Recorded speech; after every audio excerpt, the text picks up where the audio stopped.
마지막 시간입니다. 얼른 하고 가죠. 네. 혹시 비가 또 올지 모르니까 오기 전에 얼른 가야죠.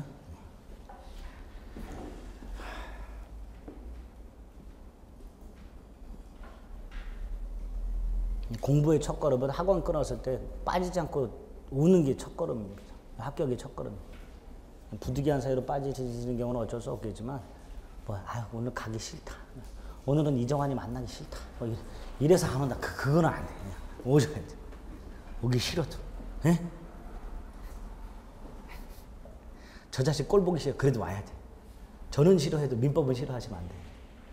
민법 싫어하면 합격할 수가 없어요. 그렇게 민법을 좋아하는데 점수는 잘 안 줘요. 그렇지? 민법은 점수는 잘 안 나옵니다. 꾸준히 하면 다 합격하는 시험이니까 너무 스트레스 받지 마세요. 어차피 시작한 거, 그렇죠? 중간에 그만둘 수는 없고 합격해야죠. 시간 없고 힘들고 하더라도 조금만 참고 악착같이 좀 해주세요. 자, 유치권의 효력. 일단 유치권에 권리가 6개가 있다는데 기본이 유치권이에요. 유치권은 점유 및 반환을 거절하는 권리인데 이거 물권이에요. 그래서 꼭 채무자한테만 유치권을 주장할 수 있는 건 아니고요. 채무자와 소유자가 다르면 소유자한테도 주장할 수 있고요. 또 목적물이 경매되었을 때 유치권은 소멸하지 않아요. 왜냐하면 유치권자는 경매대가로부터 자신의 채권을 우선 변제받지를 않아요. 소멸하는 권리는 대부분 배당을 받는 권리들을 말하는데 유치권은 배당을 받지 않기 때문에 소멸하지 않습니다. 따라서 경락인에게도 유치권을 주장할 수 있습니다. 단 유치권은 반환을 거절하는 거고요. 돈 갚아라. 이건 변제를 청구하는 거죠. 변제 청구는 누구한테만 해야 돼요? 채무자한테. 그래서 이런 지문이 나옵니다. 유치권자는 목적물 경락인에게 유치권을 주장할 수는 있으나 변제를 청구할 수는 없다. 당연한 겁니다. 거기. 또 하나가요. 만약에 갑이요. 을한테 말 반환 소송을 제기를 해요. 갑이 이렇게 말을 돌려달라고 소송을 제기하면 을은 법원이 물어볼 거예요. 을한테. 너는 왜 갑의 말을 점유하고 돌려주지 않느냐. 그럼 당연히 을은 뭐라고 얘기해야 돼요? 저는 유치권이 있습니다 라고 말을 해야 되죠. 만약에 을이 소송에서 유치권이 있다는 걸 말을 안 하면 법원은 을에게 유치권이 있다는 사실을 알 수가 없습니다. 그래서 소송에서는 유치권자는 유치권을 반드시 주장을 해야만 법원은 고려를 해주게 됩니다. 이때 을의 유치권을 법원이 인정을 하게 되면 을을 승소시켜야 되는데 갑을 승소시켜요. 이렇게 을은 갑으로부터 100만 원 손해를 배상받는 것과 상환하여 말을 돌려줘라. 이렇게 판결을 내려요. 이거 어디서 본 거하고 비슷하죠. 동시이행함명권에서 봤죠. 이렇게 동시이행함명권이나 유치권을 주장하게 되면 법원은 원고 일부 승소 판결, 상환 이행 판결, 상환 급부 판결을 한다는 거. 그거 조심해 주시면 돼요. 법원은. 두 번째로 경매권이 있다고 그랬는데요. 이 경매권이 이렇게 돼 있어요. 유치권자는 채권의 변제를 받기 위해서 유치물을 경매할 수 있다. 근데 유치권자는 목적물을 경매했다 하더라도 채권을 우선 변제 받을 수가 없으니까 채권의 변제를 위하여는 우선 변제를 위하여라고 해석해서는 안 됩니다. 그럼 도대체 유치권자가 갖고 있는 이 경매권은 뭐냐? 팔아버리기 위한 경매예요. 그냥 법원을 통해서 팔아버리기 위한 경매. 이거를 환가를 위한 경매라고 합니다. 어쨌든 유치권은 우선 변제를 위한 경매가 아닌 환가를 위한 경매권이 있다는 거. 또 하나, 정당한 이유가 있을 때 유치권자는 감정인의 평가를 거쳐서 유치물 자체를 직접 변제에 충당할 것을 법원에 청구할 수 있습니다. 이걸 간이 변제 충당이라고 해요. 미리 채무자에게 통지를 해줘야 됩니다. 요건이 4가지예요. 정당한 이유가 있을 것, 감정인의 평가를 거칠 것, 법원에 청구할 것, 미리 채무자에게 통지할 것. 가끔 틀린 지문들을 이렇게 잘 냅니다. 유치권자는 정당한 이유가 있을 때 감정인의 평가를 거쳐서 직접 유치물을 변제 충당할 수 있다. X. 직접 변제 충당할 수 있다가 아니라 직접 변제 충당할 것을 법원에 청구할 수 있다. 두 번째는 이거 하기 전에 미리 통지하라고 돼 있죠. 미리라고 안 나오고 법원에 청구할 수 있고 법원에 청구하고 지체 없이 통지하라 이렇게 나오는 경우가 있어요. X예요. 법원에 청구하고 지체 없이 통지하는 게 아니라 청구하기 전에 미리 통지하라 이렇게 되어 있습니다. 이게 간이 변제 충당입니다. 유치권자에게 중요한 게 이 과실수치와 요거예요. 여길 잠깐 보세요. 아까 유치권자는요. 채무자의 승낙이 없이는 유치물을 사용하거나 대여하거나 담보 제공 못한다 그랬죠. 그렇죠? 채무자의 승낙이 없이는 유치물을 사용하거나 대여하거나 담보 제공을 못해요. 뒤집으면 채무자의 승낙을 받으면 할 수 있다는 거예요. 그래서 유치권자가 채무자의 승낙을 받아서 유치물을 임대하여 차임을 받게 되면 이 차임이 과실이고요. 이거를 원본과 이자에 충당할 수 있어요. 이걸 유치권자의 과실수취권 이렇게 부릅니다. 그래서 유치권자는 그냥 과실을 수취하는 게 아니고요. 전제가 채무자의 승낙을 받아서 유치물을 사용, 대여, 담보 제공하고 그로 인하여 발생하는 과실을 수취하여 원본 및 이자에 충당할 수 있다. 이렇게 기억을 해주셔야 돼요. 그런 과실수취권이 있다는 거. 그래서 유치권자의 과실수취권과 채무자의 승낙을 받은 사용대여 담보 제공 이걸 기억하시면 되겠고요. 반면에 승낙 없이 사용할 수 있는 경우가 하나 있어요. 보존에 필요한 사용이라고. 예를 들어서요. 건물 공사업자가 공사대금을 못 받았어요. 주택을 지었는데 주택 공사대금을 못 받았어요. 그럼 주택을 유치할 수 있죠? 유치하면서 그 주택을 사용하는 거. 이게 보존에 필요한 사용이에요. 그걸 사용 안 하고 열쇠만 딱 채워놓으면 건물이 어떻게 돼요? 금방 훼손되죠. 그러니까 건물을 사용하는 건 건물의 가치를 그대로 유지하기 위한 보존에 필요한 사용이 됩니다.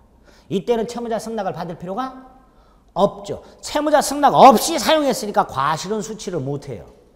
그러니까 사용료는 돌려줘야 한다. 부당이득 반환 의무가 있다. 이렇게 얘기하게 됩니다. 거기에 보존을 위한 사용권이에요.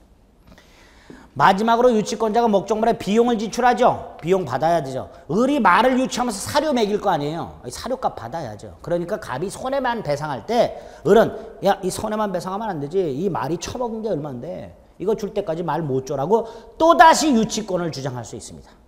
유치권자는 목적물에 지출한 비용 상환 청구권이 있고 이 비용 상환 청구권에 터잡아 또다시 뭐 할 수 있다. 또다시 유치권을 주장할 수 있다. 이렇게 6가지 권리가 있습니다. 의무는 2개, 선량한 관리자의 주의 의무로 보관을 해야 되고요. 채무자의 승낙 없이는 사용되어 담보 제공해서는 안 되는 의무가 있어요. 만약에 유치권자가 이 의무를 위반하게 되면 채무자는 말을 돌려달라 유치권 소멸을 청구할 수 있습니다. 이때 유치권자의 의무 위반을 이유로 하는 유치권 소멸 청구는 유치권자의 동의나 승낙을 받을 필요가 없는 형성권으로 해석을 합니다. 어쨌든 의무가 2개가 있다. 됐지요? 그 다음에 유치권 소멸이 있어요. 자, 유치권 소멸 사유 몇 가지가 있는데 가장 기본이 되는 게 채권이 소멸하면 유치권 소멸해요. 왜? 부종성 때문에. 이때 이 채권은 10년간 행사를 안 하면 소멸합니다. 그럼 보세요. 을이 말을 유치하고 있어요. 말을 여기 보세요. 여기 보세요. 여기 봐. 여기 뭐. 말을 유치하고 있어. 유치하고 있는데 갑한테 돈 달라 소리는 안 해. 그럼 채권은 행사 안 하는 거죠. 10년 지나면 채권이 소멸해요. 채권 소멸하면 뭐도 소멸해요? 유치권도 소멸해요.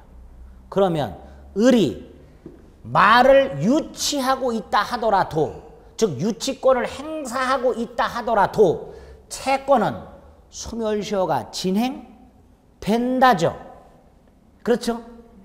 그게 326조에서 이렇게 해놨어요.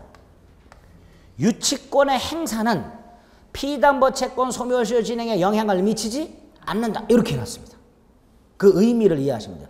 유치권의 행사는 피담보 채권의 소멸시효 진행에 영향을 미치지 않는다. 이 뜻이 뭐냐? 유치권을 행사하고 있다 하더라도 채권을 행사하는 건 아니니까 그 채권의 소멸시효는 진행한다. 이런 뜻이에요. 그거 하나. 두 번째로 의무 위반을 이유한 유치권 소멸 청구가 있었죠. 마지막으로 상당한 담보 제공에 의한 유치권 소멸 청구가 있어요. 마지막은 아니군요. 지금 갑이요. 말이 너무너무 지금 필요해요. 꼭 써야 돼요. 100만 원 손해 때문에 1000만 원짜리 말이 유치가 되고 있어요. 안 되겠다. 갑이 소를 한 마리 데려와요. 소를 한 마리 데려서 을에게 건네주면서 말을 돌려달라고 해요. 이게 상당한 담보 제공에 의한 유치권 소멸 청구입니다. 이때 이 상당한의 의미는, 요 상당한의 의미는 유치하고 있는 말 가격에 상당한을 의미하는 게 아니고요. 요 채권에게 상당한을 의미하는 거예요. 그러니까 갑은 1000만 원짜리 다른 담보를 갖고 올 필요가 없고 한 100만 원에 상당하는 담보만 갖고 오면 돼요. 그러면 유치권 소멸을 청구할 수 있습니다. 그런데 이 갑이요. 한 100만 원 정도 되는 소를 가져온 게 아니고 3,000원짜리 닭을 가져왔어. 닭을 가져오고 말을 돌려달래. 을이 말을 돌려줄까요? 을은 이렇게 말합니다. 닥쳐. 을은 뭐라고 말한다고요? 닥쳐. 닥쳐. 그럼 결국 상당하지 아니한 담보를 가져오면 을은 뭐 할 수 있다? 거절할 수 있다. 닥쳐 할 수 있다. 닭을 가져왔으니까 닥쳐 그러는 거예요. 그래서 상당한 담보 제공에 의한 유치권 소멸 청구는 유치권자의 승낙이나 승낙을 가름하는 판결이 필요합니다. 그래서 의무 위반을 이유로 하는 유치권 소멸 청구와는 달리 상당한 담보 제공에 의한 유치권 소멸 청구는 청구권입니다. 형성권이 아닙니다. 유치권자의 승낙이 필요합니다. 됐죠? 마지막으로 점유를 상실하면 유치권을 소멸해요. 유치권자가 목적물을 점유하는 것은 유치권의 성립 요건이면서 엔드 존속 요건이에요. 유치권의 개념 자체가 아까 뭐라 그랬어요? 여기 보세요. 점유 및 반환 거절이라 그랬죠. 그러니까 점유를 상실하면 유치권도 소멸하는 거예요. 을이 아침에 눈을 딱 떴는데 말이 없어졌어. 말이 없어졌다는 건 뭐예요? 점유를 상실했다는 거예요. 그럼 유치권 소멸합니다. 다만 그렇게 단단하게 쇠사슬로 묶어놨다. 말의 목도 쇠사슬로 묶어놨고요. 다리도 쇠사슬로 묶어놨어. 근데 이게 사라졌어. 이상하다. 어떻게 저 말이 저걸 풀고 갔을까? 알아봤더니 갑이 몰래 와서 쇠사슬을 끊고 내려갔어. 이건 점유 침탈이에요. 만약에 유치권자의 점유 상실이 누군가의 점유 침탈에 의한 경우라면 이때는 유치권이 아니라 점유권에 터잡아 침탈 당한 날로부터 1년 내 반환 청구할 수 있죠. 이때는 반환을 받으면 점유는 상실하지 않았던 것으로 보니까 유치권도 소멸하지 않았던 것으로 보게 될 겁니다. 점유 상실에 대해서는 이 정도 점유 침탈과 관련된 걸 조심해 주시면 돼요. 됐죠? 유치권 이 정도. 이 정도만 알고 계시면 유치권 문제 다 맞을 수 있습니다. 아시겠죠? 얼마 안 돼요? 기본이에요. 야, 이 정도가 기본이라면 도대체 복잡한 건 얼마나 복잡하냐? 그 말씀 안 드릴 거예요. 그러니까 요 정도만. 내가 유치권을 맡고 싶다. 그럼 요 정도만. 됐습니다. 저당권 보겠습니다. 이제. 저당권은요. 교과서 체크할 생각도 하지 마시고요. 그냥 듣기만 하세요. 아시겠죠? 두 문제 나온다 그랬는데요. 찍자요. 뭐 이것도 찍고 저것도 찍고 도대체 점수를 어디서 보냐? 점수 벌 때 많아요. 많으니까 걱정하지 마세요. 이 저당권은요. 양이 유치권의 한 4배 정도 돼요. 근데 문제는 똑같이 2문제씩 나와요. 당연히 뭐에 좀 열심히 봐요. 유치권 열심히 봐야죠. 저당권은 그냥 건성건성. 예.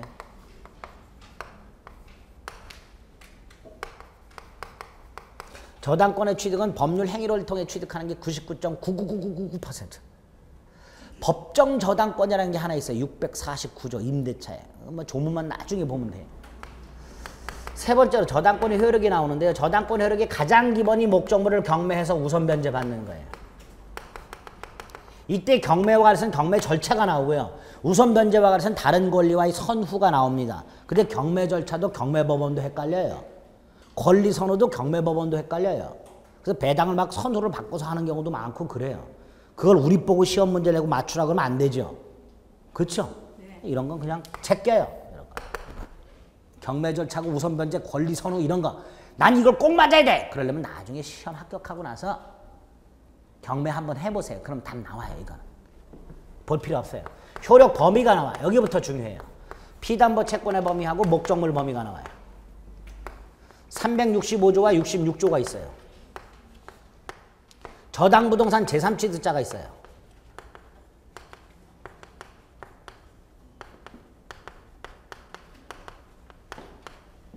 저당권 침해가 나와요. 그 다음에 취득한 저당권을 중간에 팔아버려요. 양도가 나와요. 저당권이 소멸하는 경우가 나와요. 여기까지가 저당권 기본적인 내용이에요. 거기에다 특수저당권이 2개가 나와요. 더럽게 어려운 놈 2놈이 나와요.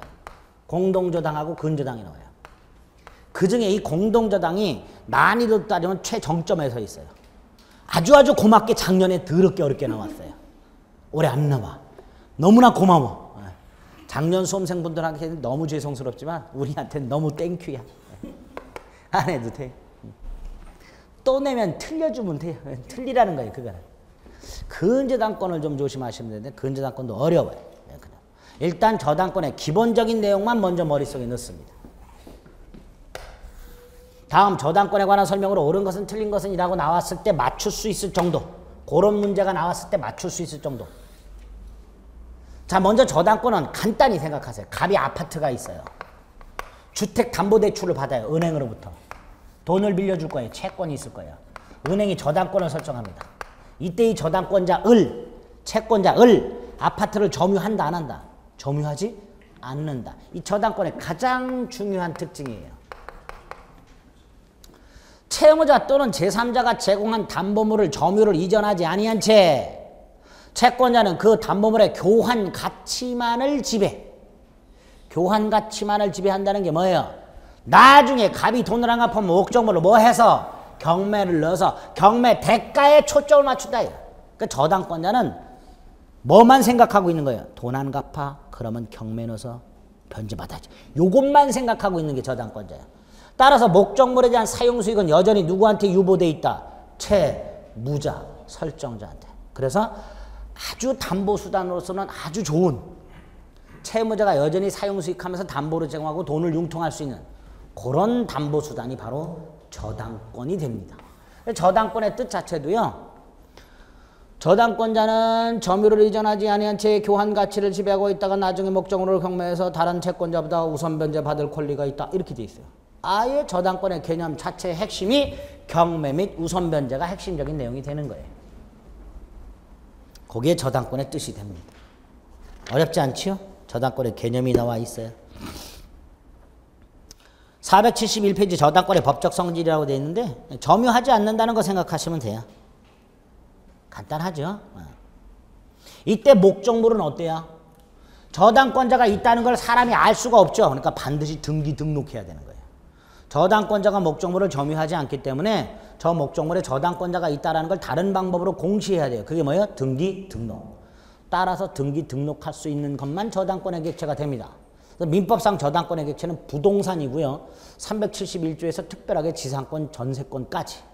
민법상 저당권의 객체, 부동산, 지상권, 전세권. 딱 이렇게 머릿속에 넣으시면 돼요. 특별법에 의해서 동산도 저당권의 객체가 될 수는 있으나 민법상 저당권의 객체는 등기 등록이 가능한 것만이라고 생각하시면 되겠습니다. 됐죠? 그게 474페이지에 일단 있어요. 저당권의 객체라고. 채권은 꼭 금전 채권 아니어도 됩니다. 두 번째, 장래 채권도 됩니다. 세 번째, 장래 불특정 채권도 돼요. 근저당권이라는 게 있어요. 그래서 저당권에 의해서 담보되는 채권은 현재 또는 장래의 특정 또는 불특정 채권. 그리고 꼭 금전 채권이 아니어도 된다. 채권 일부를 하나의 저당권으로 담보할 수도 있고요. 채권 여러 개를 묶거나 채권자 여럿을 묶거나 채무자 여럿을 묶어서 하나의 저당권으로 담보할 수도 있습니다. 이런 것들은 크게 어려운 게 아니에요. 쉽게 말하면 그냥 다 된다. 받을 돈 있으면 다 된다. 이렇게 생각하시면 돼요. 저당권에서 담보할 수 있으면. 성립이 문제가 되는데요. 저당권을 취득하는 방법. 일단 채무자하고요.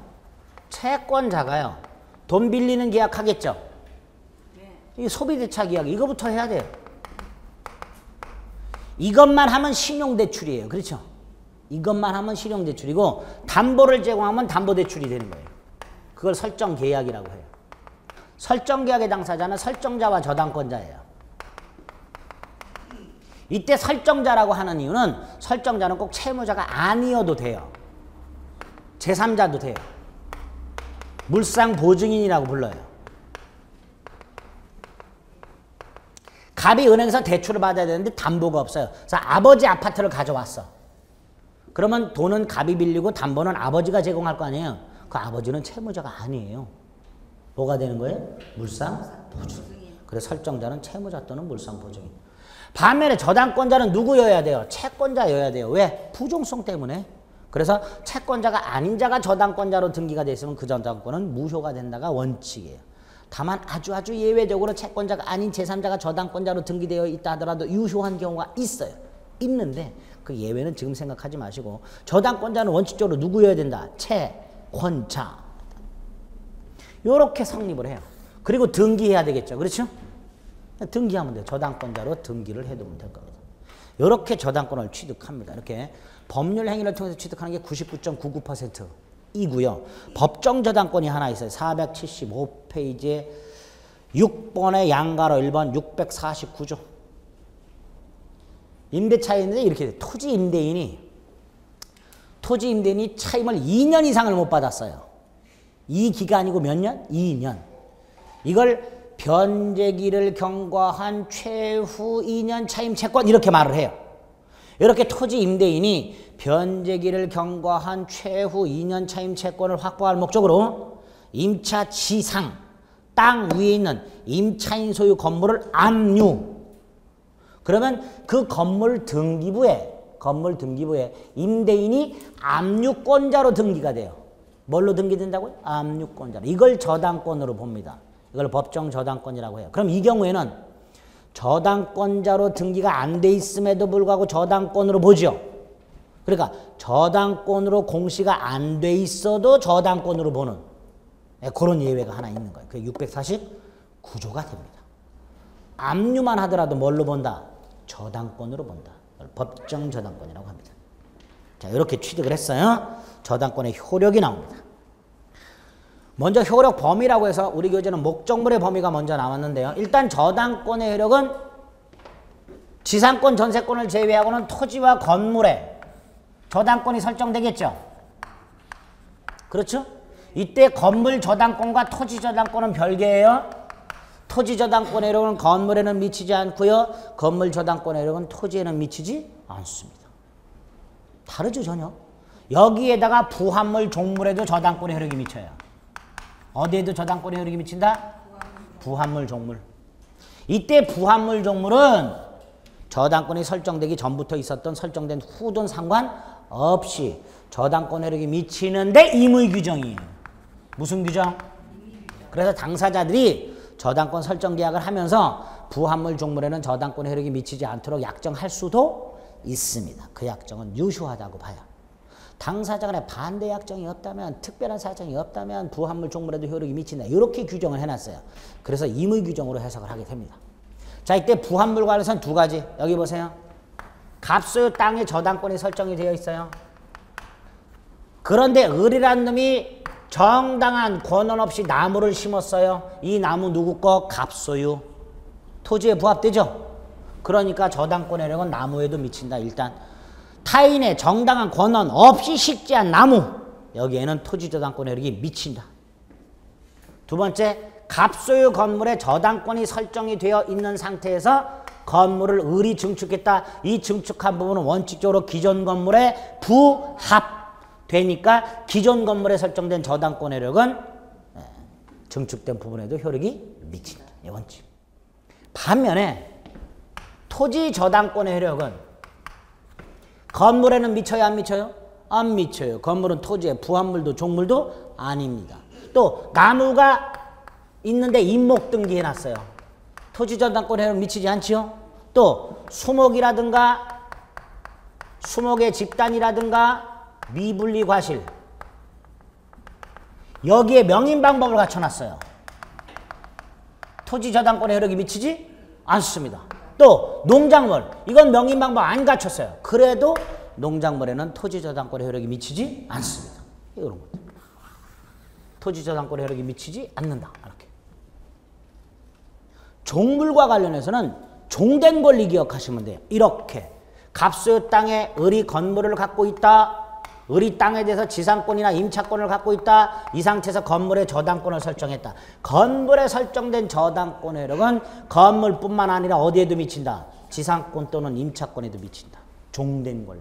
이걸 확장하면 아파트 전유 부분 101호에 설정된 저당권의 효력은 어디에도 미친다. 대지 사용권에도 미친다. 그래서 전유 부분에 설정된 저당권이 실행되어 전유 부분에 대한 구분 소유권을 경락받은 사람은 모두 취득한다. 대지 사용권도 취득한다. 뭐 없이? 등기 없이. 이렇게 부합물 종물과는 이런 정도 내용들을 추가해서 기억을 해주시면 돼요. 어렵지 않죠? 예? 과실에 대해서는 저당권 효력이 미치냐? 안 미쳐요. 갑이 아파트를 병에게 임대했고 월세가 90만 원 나와. 이거 과실이죠. 이거 누가 받아요? 갑이 받아요. 저당권자가 받는 게 아니에요. 그러니까 저당 목적물의 과실에 대해서는 원칙적으로 저당권 효력이 미치지 않는다. 그런데 나중에 얘가 이걸 경매 넣어요. 경매 개시 결정이 기입 등기가 돼. 그 압류가 돼. 압류 후에는 과실에 대해서도 저당권 효력이 미친다.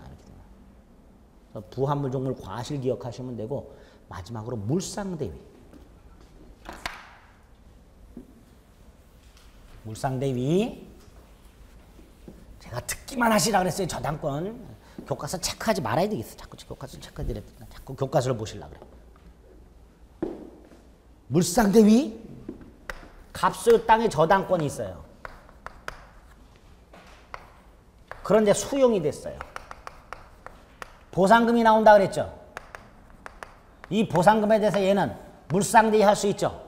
물상대위라는 건 보상금에 대해서 다른 권리자보다 우선해서 받는다는 뜻이에요. 그런데 우리 판례 얘가 담보물에 저당권자로 등기가만 되어 있는 것만으로는 우선 변제받지 못한다.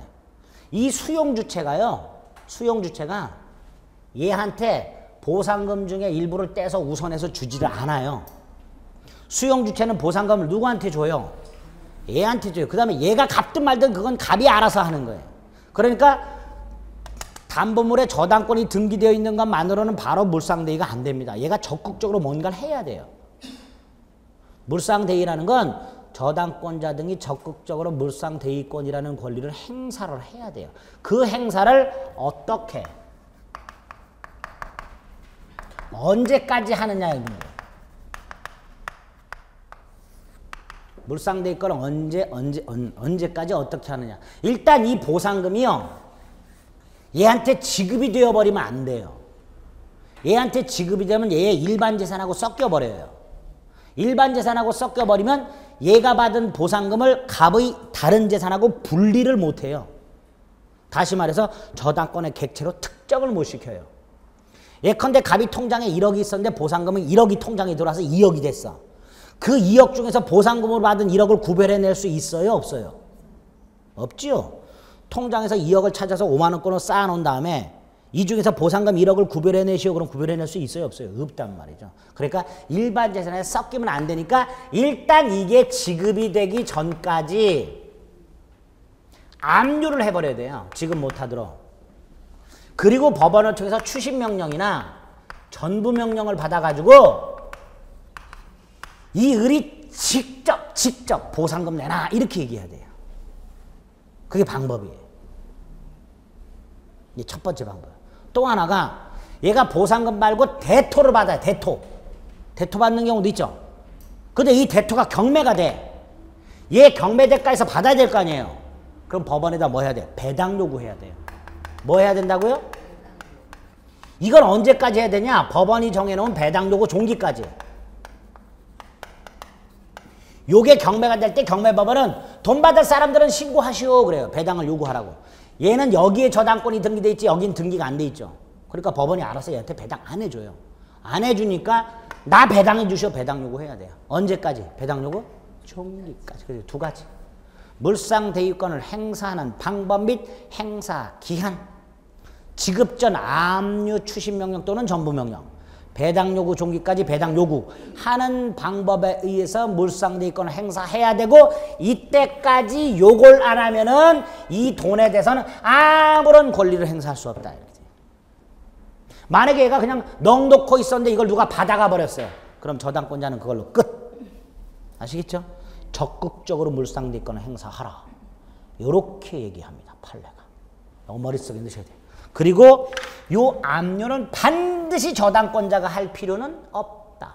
왜? 요거는 채무자의 일반 재산과 분리해 놓는 거잖아요. 그러니까 이건 꼭 저당권자가 할 필요는 없는 거예요. 누군가가 분리해 놨다면 을은 물상대위 할 수 있다. 이렇게 됩니다. 요 압류는 반드시 저당권자가 압류할 필요는 없다. 그렇게 목적물의 범위, 부합물, 종물, 과실, 물상대위까지. 그다음에 479페이지 피담보 채권의 범위라고 되어 있는데요. 이 피담보 채권의 범위는 얼마를 우선 변제받느냐예요. 360조의 원본이자 위약금 채무 불이행을 이유로 하는 손해배상 저당권 실행 비용 5개를 딱 정해놨어요. 이때 원본이자는 무제한 배당을 받는 거고요. 위약금은요. 갑과 을이 특약을 해요. 뭐라고 특약하냐면 을이 돈을 제때 갚지 않으면 갑의 을에게 100만 원의 손해배상을 청구할 수 있다. 이게 위약금 특약이에요. 이거 연체이자예요? 아니에요? 아니죠. 위약금과 연체이자는 별개예요. 연체이자는 뒤에 나오는 채무 불이행을 이유로 하는 손해배상. 이게 연체이자예요. 근데 이것 말고 따로 특약을 했어. 을이 제때 돈을 갚지 않으면 을은 갑에게 100만 원을 배상하기로 한다. 이게 위약금 특약이고요. 이 위약금 특약이 있을 때는 등기까지 되어 있어야 배당을 받을 수 있습니다. 그래서 위약금에 대해서는 특약 플러스 등기까지 되어 있으면 우선 변제 받을 수가 있습니다. 반면에 연체이자는 등기 안 돼 있어도 되죠. 채무 불이행을 이유로 하는 손해배상이라고 지연배상을 말하는데 다만 이 지연배상은 1년분만 배당받아요. 갑이 3년을 연체했든 5년을 연체했든 이걸 다 받는 게 아니고요. 원본의 이행기를 경과한 후 1년분만 배당을 받습니다. 그렇게 360조를 해석해 주시면 됩니다. 됐죠? 저당권 실행비용은 감정평가비용 따위를 말하게 될 겁니다. 됐고. 우선변제 이따위 보지 말자 그랬어요. 실행 이런 거 안 봐도 된다 그랬어요. 자, 483페이지 보면 저당권과 용익권과의 관계라고 해서 366조 법정상권 있고 365조 일괄경매권이 있는데 366조 법정상권 간단하게 여기 보세요. 지난주에도 말씀드렸지만 갑소유 땅과 갑소유 건물이 있어요. 토지와 건물이 존재하고 동일한 소유자인 상태예요. 이 상태에서 저당권을 딱 하니 설정을 했어요.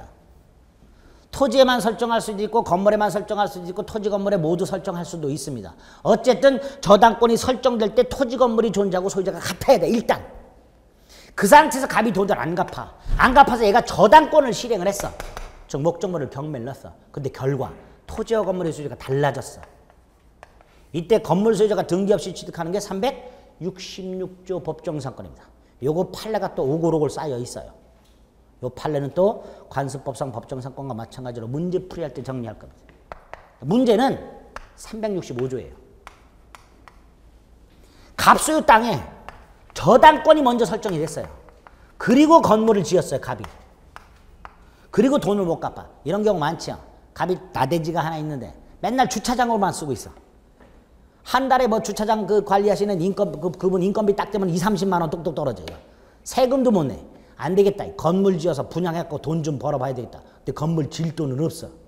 그러니까 땅을 담보로 돈을 빌려. 그럼 뭐부터 설정해? 저당권. 그리고 건물을 멋있게 지었어. 분양이 안 돼. 분양 안 되는 거 많죠? 텅 빈 건물도 많잖아. 그러니까 돈을 못 갚으니까 얘가 저당권을 실행하는데 이 저당권은 건물에는 효력이 미치지 않으니까 땅만 경매가 돼. 그래서 토지와 건물의 조건이 달라지게 됐어. 법정상권 인정된다 안 된다? 이 법정상권 인정된다 안 된다? 안 된다. 안 된다. 왜 안 돼? 아까 제가 그래서 밑밥을 딱 깔아놨잖아요. 366조 법정상권 인정이 되려면 저당권 설정 당시 건물이 있어야 된다니까. 그리고 소유자가 같았어야 된다니까. 근데 지금 이 경우에는 저당권 설정 당시에 아예 건물이 없었어요. 그럼 법정상권이 인정이 안 되고 건물은 철거가 된단 말이에요. 그래서 토지 저당권자에게 건물까지 일괄 경매할 수 있는 권리를 주는 거예요. 그게 365조.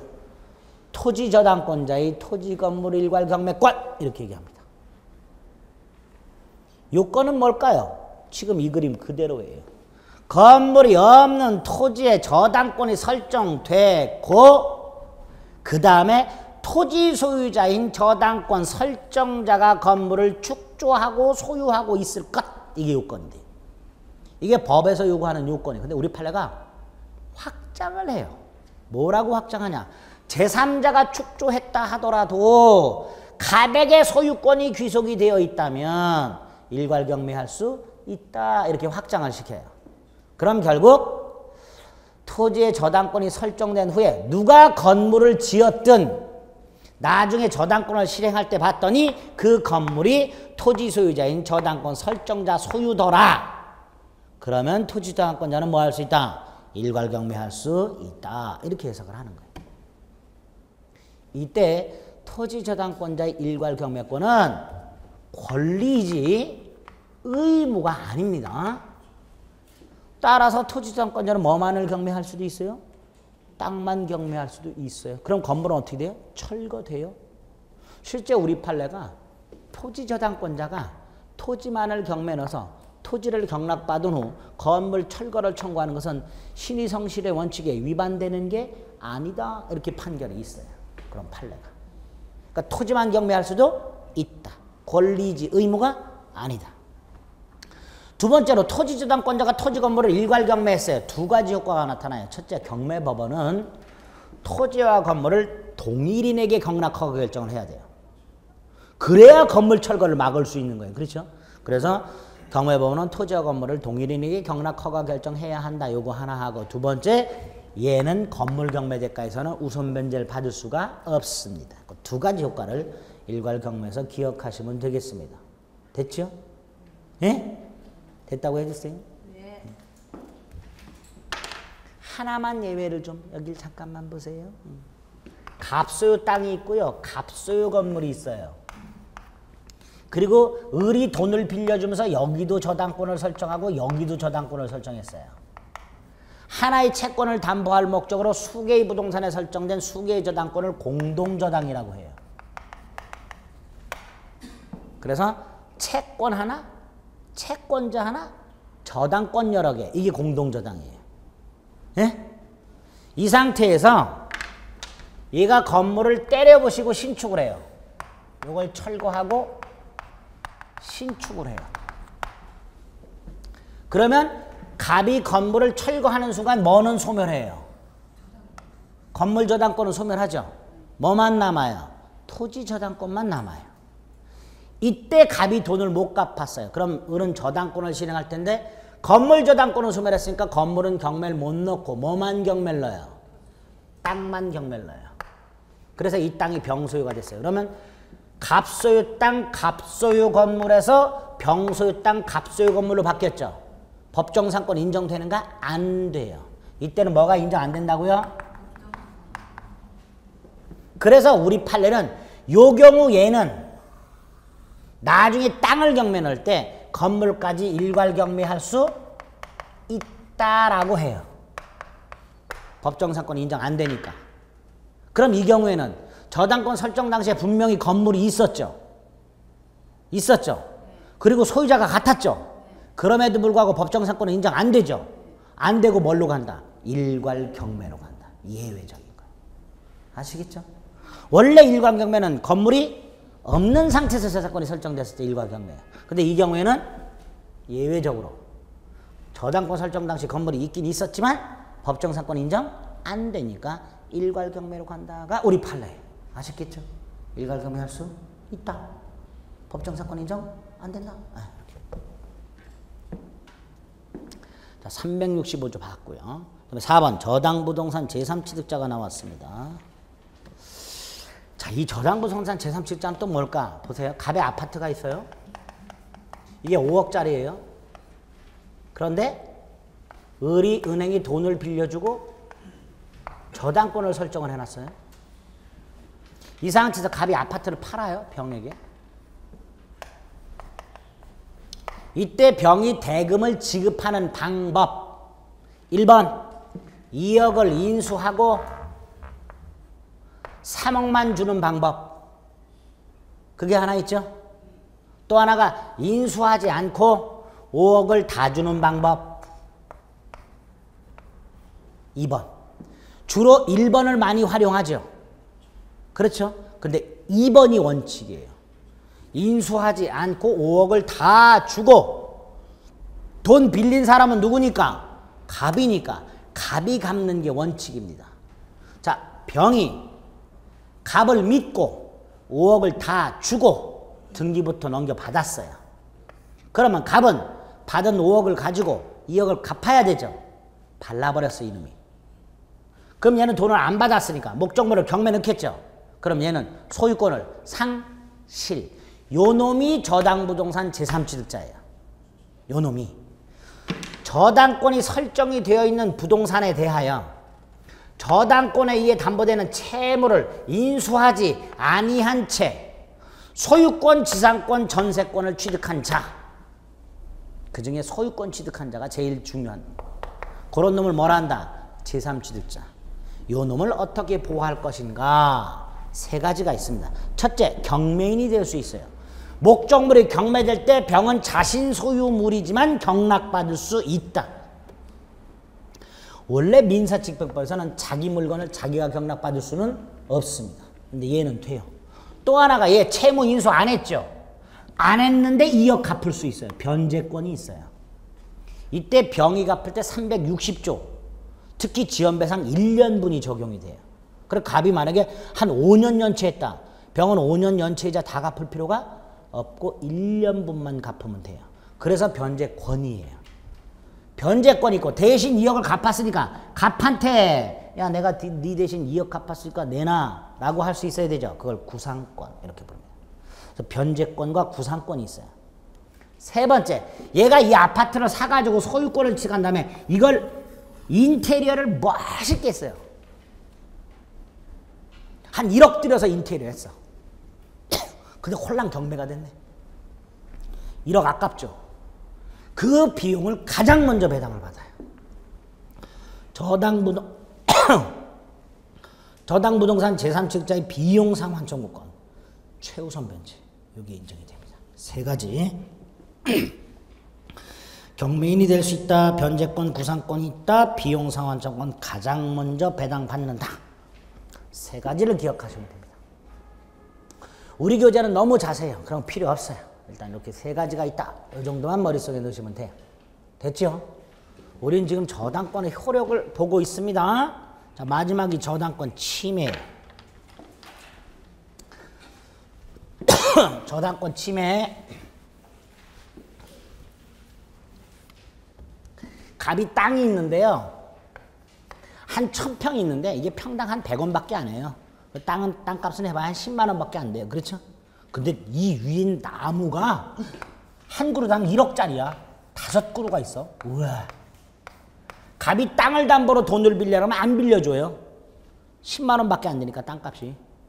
대신 이거는 담보를 제공받아요. 근데 이거 담보 제공하려면 저당권 설정해야 되고 저당권 설정하려면 임목등기 하겠죠. 임목등기 했어요. 그래서 을로부터 3억을 빌려요. 그리고 저당권을 설정을 해요. 할 수 있죠? 을은 나중에 갑이 돈을 안 갚으면 저 임목을 경매 넣어서 자신 채권을 회수할 생각을 할 거예요. 어느 날 을이 나무가 잘 있나 가봤어. 하나가 뽑혀 있어. 하나가 어디 사라졌어. 5그루가 있었는데 한 그루가 어디 갔어. 담보 가치가 4억으로 줄어들었죠. 요걸 저당권 침해라고 합니다. 담보물의 가치가 감소되는 걸 뭐라 한다? 저당권 침해. 자, 저당권 물권이니까 일단 뭐가 인정돼요? 물권적 청구권. 이 물권적 청구권은 침해 원인을 불문하죠. 그렇죠? 두 번째로 저당권은 반환 청구권 없죠. 반환 청구권 없어요. 따라서 여기 보세요. 갑이 나무를 뽑아가지고요 팔아먹으려고 지집 마당에 갖다 놨어요. 갑이. 을이 저당권자 을이 이 갑이 뽑아가지고 갑의 마당에 갖다 놓은 나무 저당 목적물 분리 반출된 저당 목적물 반환 청구할 수 있다 없다? 을이 반환 청구할 수 없다죠. 반환 청구권이 없다니까요. 반환 청구권이 없어요. 반환 청구 못해요. 반환 청구 못하는 대신 우리 판례가 원래 장소로의 원상회복을 청구할 수 있다 그래요. 이거 반환 청구권이죠.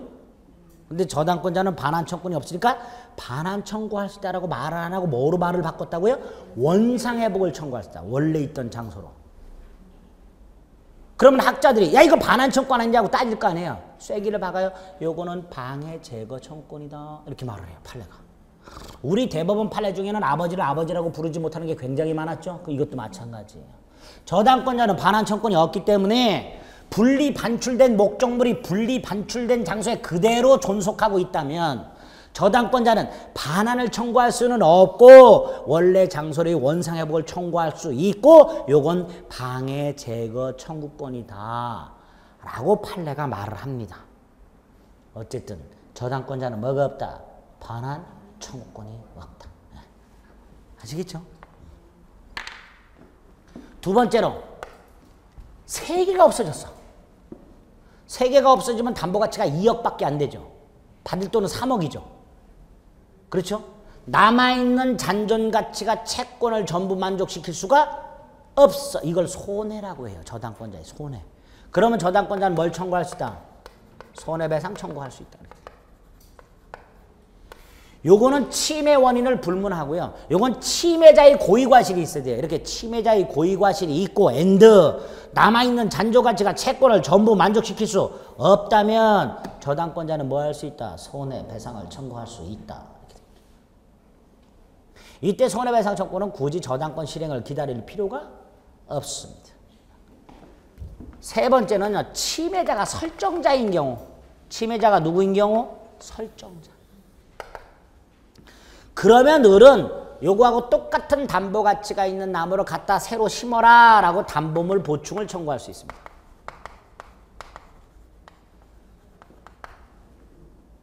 침해자가 설정자인 경우. 마지막으로 침해자가 채무자인 경우. 채무자가 침해했다는 건 채무자가 담보를 손상감소 멸실시킨 거죠. 그럼 우리가 기한이익 상실에서 봤던 388조 1호가 적용이 돼요. 즉 채무자는 기한이익을 상실해요. 채무자가 기한이익을 상실하니까 저당권자는 뭐 할 수 있어요? 즉시 다 갚아라. 즉시 변제 청구.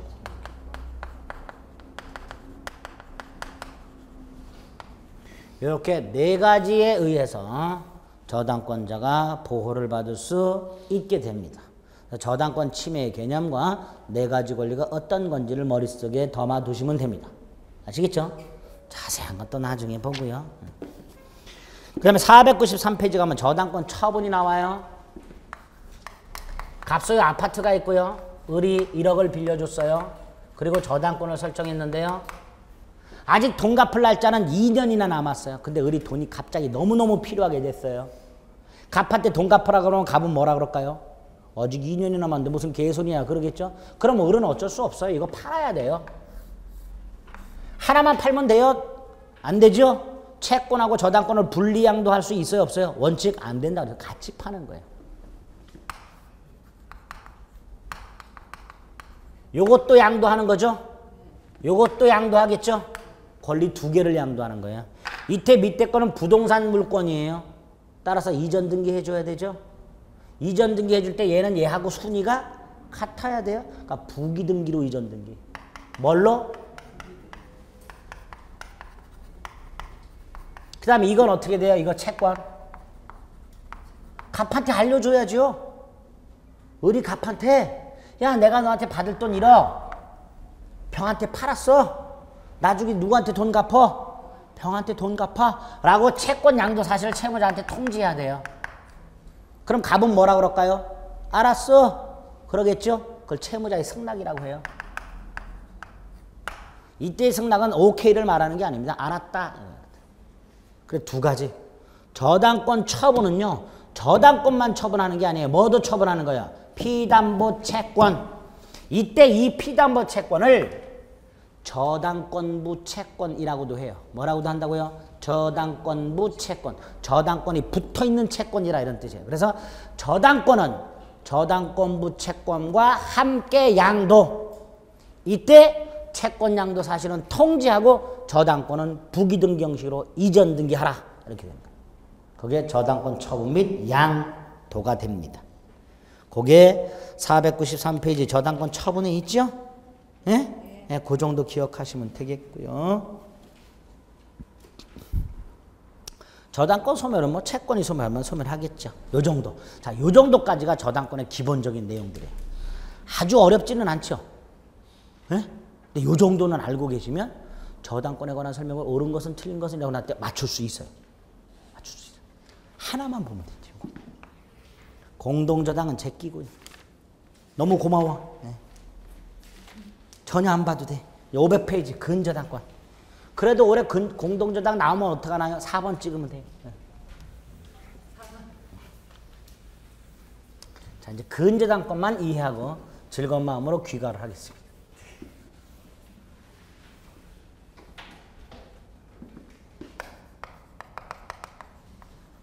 갑이요. 토지가 있는데요. 을과 이런 계약을 해요. 을이 갑에게 외상으로 물건을 공급합니다. 3개월간. 이걸 계속적 거래 계약 또는 계속적 거래 관계 이렇게 불러요. 그러면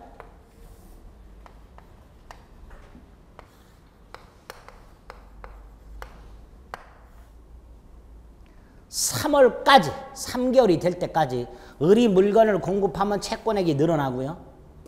갑이 물건 대금을 조금 주면 줄어들고요. 다시 공급하면 늘어나고요. 목돈이 생겨서 다 갚았어요. 갑이. 제로가 되죠.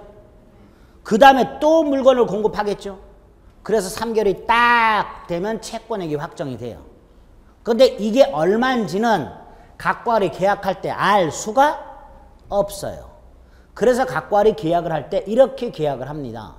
3개월 뒤에 채권액이 얼마가 될지는 모르나 만약에 그걸 네가 주지 않으면 담보로 제공한 토지를 경매를 넣어서 나는 최소한 여기까지는 우선변제를 받겠다라는 우선변제 한도를 미리 정해요. 우선변제 한도를. 요 우선변제 한도를 뭐라 한다? 채권 최고액. 그 저당권을 근저당권이라고 해요. 그럼 이렇게 말을 하겠죠. 근저당권은 계속적 거래 관계로부터 발생하는 장래 증감 변동하는 불특정 채권에 대하여 결산기에 일정액을 우선변제받는 저당권 이렇게 되겠죠. 그렇죠? 그걸 근저당권이라고 합니다. 뜻은 그래. 간단해요. 뜻은. 특징이 눈에 보여요. 두 가지가 보여요. 하나가 뭐예요? 채권의 불특정성. 예? 채권액이 정해져 있지 않다. 또 채권 일시 재료가 됐다. 그런데 근저당권은 소멸하지 않는다. 부종성 완화. 두 가지 특징이 눈에 보입니다. 그렇죠? 세 번째 성립. 기본계약하고 계속적 거래계약하고 근저당권 설정 계약하고 근저당권 설정 등기하고 이때 등기할 때 두 가지 반드시 근저당이라는 취지와 채권 최고액 이건 반드시 등기하라. 그래야 후순위 권리자들은 안다. 아, 요놈이 나중에 여기까지 받는구나. 그래서 근저당이라는 지위와 채권 최고액은 반드시 등기하라. 그 다음 이제 효력이 중요한 거예요. 두 가지가 의미가 있어요. 하나가요. 이 최고액의 의미. 최고액은 을이 받을 돈을 말하는 게 아니지요. 우선 변제 한도를 말해요. 두 가지가 있습니다. 하나가요. 최고액이 예를 들어서 1억이에요. 확정된 게 7천이에요. 갑은 얼마 줘야 돼요, 을한테? 최고액은 1억인데 확정된 채권액이 나중에 3개월 딱 됐을 때 을이 계산서 딱 끊고 통장에 입금된 거 봤더니 딱 7천 남았어요, 잔액이. 갑은 을에게 얼마 줘야 돼요? 1억 줘야 돼요? 7천 줘야 돼요? 7천 줘야죠. 아, 1억을 왜 줘요, 갑이? 그렇죠. 아니, 7천 줘야죠. 1억 줘야 돼? 아니, 7천 줘야죠. 공급한 게 7천만 원어치인데. 그렇죠. 만약에 7천을 안 주면 을은 경매 넣겠죠. 경매 대가에서 얼마 받아요, 을은? 경매 대가에서 얘는 얼마 받아요? 아, 7천 받아야죠. 이 3천을 더 받으면 안 되죠. 그렇죠. 그래서 채권 최고액 하고 확정된 채권액을 비교했을 때 채권액이 최고액을 하회하고 있다면 갑이 갚을 돈과 목적물이 경매됐을 때 우선 변제 받는 돈이 같아요. 갑은 7천까지만 변제하면 되고 을도 7천까지만 우선 변제를 받아요. 이 경우에는 큰 문제가 안 생기는데 이 경우에 문제가 돼요. 확정된 게 1억 2천이에요. 을이 공급한 물건 값이 다 합해서 1억 2천이에요. 갑은 얼마 줘야 돼요, 을한테? 갑은 얼마 줘야 돼요? 을이에요? 여러분이 을이에요. 갑이 1억만 줘요. 가만히 있으시겠어요? 공급한 기 총 얼마예요? 1억 2천만 원어치 공급했어요. 그럼 을 얼마 받아야 돼? 예? 아니 다시 한번 3개월이 딱 됐는데 을이 받을 돈을 쫙 계산했더니 계산서가 1억 2천이 딱 끊겼어요. 당연히 을 얼마 받아야 돼요? 1억 2천 받아야죠. 그러니까 갑은 얼마 줘야 돼요? 1억 2천 줘야 돼요, 을한테. 그렇죠. 근데 만약에 안 줘요, 갑이. 그럼 얘는 경매 넣겠죠. 경매 대가에서 얼마를 우선 변제받아요? 1억. 그런 의미예요, 이 채권 최고액은. 그래서 확정된 채권 채무액이 최고액을 초과할 때 갑이 갚을 돈은 1억 2천이다. 갑이 갚을 돈은. 그러나 갑이 1억 2천을 갚지 않아서 목적물이 경매되면 경매대가로부터 우선 변제받는 건 얼마다? 1억이다. 그래서 이 채권 최고액은 채무자가 갚아야 되는 책임의 한도를 의미하는 게 아니다. 갑이 1억만 갚으면 끝난다. 이걸 의미하는 게 아니다.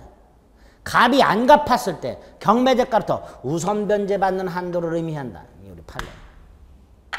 그래서 채무자 겸 근저당권 설정자는 전액을 변제해야 근저당 말소를 청구할 수 있다. 아시겠죠? 채무자는. 다만 물상보증이냐 제3취득자는 채무자가 아니니까 얼마까지만 갚으면 돼요? 1억까지만 갚으면 돼요. 그러나 채무자는 1억 2천을 다 갚아야 근저당의 말소를 청구할 수 있습니다. 이 채권 최고액의 개념을 정확하게 기억하셔야 돼요. 이게 잘 나와요. 이게 첫 번째. 두 번째 효력이요. 근저당권 가만히 보면요. 확정되기 전과 후가 완전히 달라요. 확정되기 전에는 불특정돼 있고 부종성이 완화돼 있지만 확정되면 더 이상 늘어나질 않아요. 즉 채권이 확정된 후에는 일반 저당권으로 전환. 채권이 확정되면 뭘로 전환?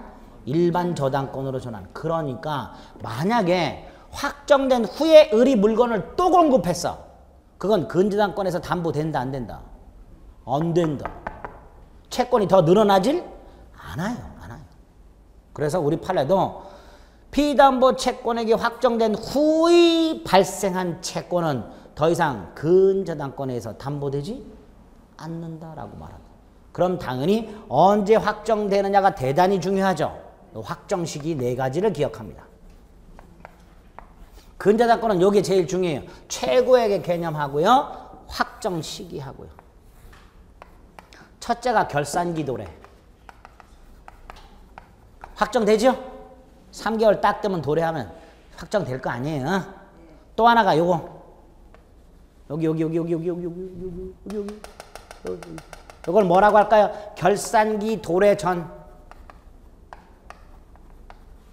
채권이 빵원. 채권 소멸. 그렇죠? 그리고 갑과 을은 더 이상 이행할 의사가 없어. 을은 물건을 더 공급할 생각 없고 갑도 더 공급받을 생각 없어. 그러면 당사자는 뭐 할 수 있다? 해지. 요 상태에서 아직 결산기가 도래하지 않았지만 요 상태에서 을은 더 이상 물건을 공급할 생각이 없고 갑도 더 이상 물건을 공급받을 생각이 없고 그럼 당사자는 뭐 할 수 있고? 해지. 그럼 확정돼요. 얼마로 확정돼요? 채권액이 얼마로 확정돼요? 그러면 얼마로 확정돼요? 채권 액수가 얼마예요? 빵원! 빵원으로 확정됐어요? 그럼 근저당권은 소멸.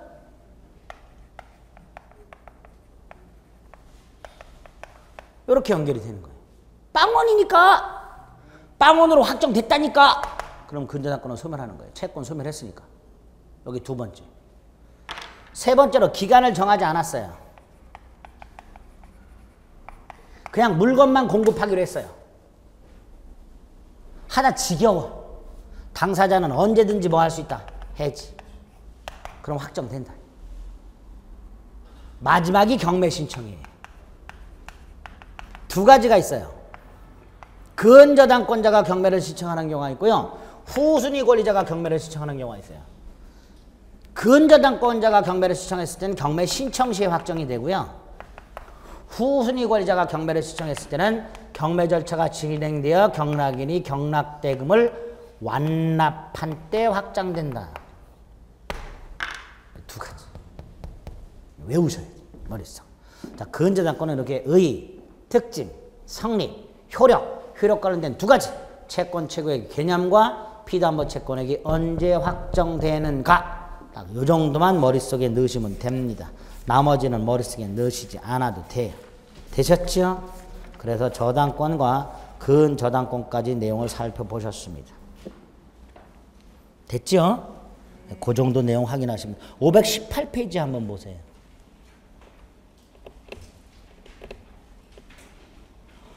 518페이지에 보면 23번이 하나 있습니다. 재작년 기출문제인데요. 1번을 보면 이렇게 되어 있어요. 채권 최고액은 우선 변제받을 수 있는 한도를 의미한다. OX. O. 여기 있잖아요. 우선 변제. 채무자의 변제 책임의 한도가 아니라 우선 변제 한도라니까. O. 그 다음에 2번. 채무액이 최고액을 초과해. 이거죠. 채무액이 1억 2천이고 최고액이 1억이야. 초과할 때 물상보증인은 전액을 변제하지 않으면 말소를 청구할 수 없다. 아까 물상보증인은 얼마만 변제하면 된다 그랬어요? 1억만 변제하면 되죠. 근데 물상보증인은 1억 2천을 전부 변제하지 않으면 말소를 청구할 수 없다니까 틀렸죠. 이거 물상보증이 아니라 뭐로 바꾸면? 채무자로 바꾸면 옳은 지문이 되는 거예요. 그러니까 2번이 틀린 거예요. 3번. 채권이 확정된 다음에 발생한 채권은 더 이상 담보되지 않는다 그랬고요. 4번은 누가 경매를 수식했어요? 근저당권자. 그럼 신청시고요. 그렇죠? 5번은 후순위 권리자가 경매 신청했죠. 그럼 언제예요? 매각대금을 완납한 때 확정된다. 딱 요렇게만 근저당권은 문제가 나와요. 다 고를 수 있죠? 요렇게 나오면 고를 수 있어야 돼요. 요거. 그리고 근저당권 문제는 갑을병 안 나오면 요런 정도로만 나옵니다. 맞출 수 있어요. 아시겠죠? 네? 그래서 저당권 문제하고 근저당권 문제 단순히 저당권에 관한 설명, 근저당권에 관한 설명, 옳은 거 틀린 거 하게 되면 맞출 수 있어야 됩니다. 요 정도는 머릿속에 들어 있으셔야 돼요. 아시겠지요? 네, 여기까지 담보물건을 다 살펴보고 이번 순환 끝을 냈습니다.